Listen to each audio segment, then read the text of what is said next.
पुण्यामध्ये अजित पवार आणि शरद पवार एकाच मंचावर दिसणार आहेत। पिंपरी चिंचवडमधल्या 100व्या अखिल भारतीय नाट्य संमेलनाच्या निमित्तानं हा योग जुळून येतोय। नाट्य संमेलनाच्या मंचावर राजकीय नाट्याचा अंक पाहायला मिळणार का याची आता उत्सुकता आहे। 2019 नंतर परत आल्यावर अजित पवारांना उपमुख्यमंत्री केलं हीच आमची चूक झाल्याचं जितेंद्र आव्हाडांनी म्हटलंय।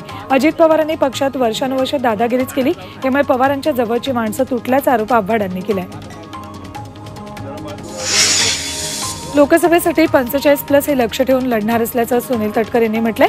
तसंच 14 जानेवारीला राज्यात प्रत्येक जिल्ह्यात महायुतीच्या प्रमुख कार्यकर्त्यांची महत्त्वपूर्ण बैठक होणार आहे। तसंच फेब्रुवारीमध्ये महायुतीचा कोकण मेळावा होतोय, त्यावेळी जागा वाटपासंदर्भात चर्चा होईल अशी शक्यता तटकरे यांनी व्यक्त केली आहे। कोल्हापुरात पुन्हा एकदा काँग्रेस आमदार सतेज पाटील विरुद्ध माजी आमदार अमल महाडिक असा वाद पाहायला मिळतोय।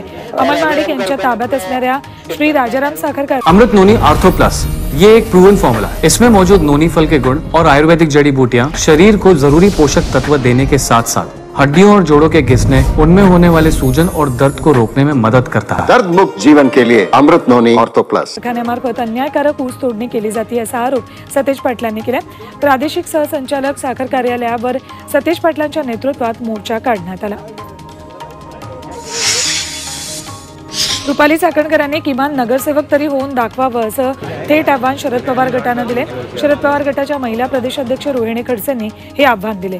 सुप्रिया सुळेंवर रुपाली चाकणकरांनी विधान केलं होतं, त्यावरूनच आता रोहिणी खडसेंनी चाकणकरांवर निशाणा साधलाय। मुंबई उच्च न्यायालयाच्या नागपूर खंडपीठात सुनील केदार यांनी जामिनासाठी अर्ज दाखल केलाय।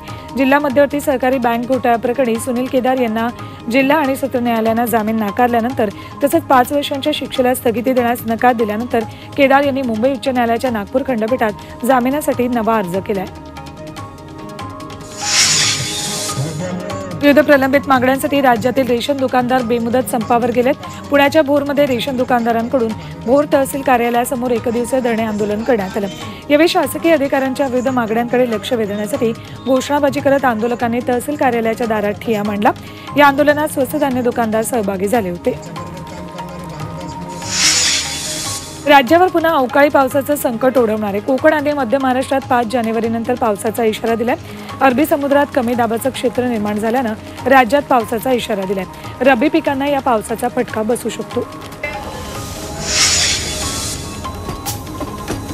देशात पुढील काही महिन्यात 80 नवीन वंदे भारत धावणार आहेत। भेलला वंदे भारतची मोठी ऑर्डर मिळाली। केंद्रीय उद्योग राज्यमंत्री महेंद्रनाथ पांडे यांनी माहिती दिली। मेक इन इंडिया मार्फत भेल लवकरच वंदे भारतची निर्यातही करणार आहे, त्यामुळे भेलच्या शेअर्सवर गुंतवणूकदारांच्या उड्या पडल्यात, तर शेअर्सच्या किमतीही मोठ्या वाढल्या आहेत।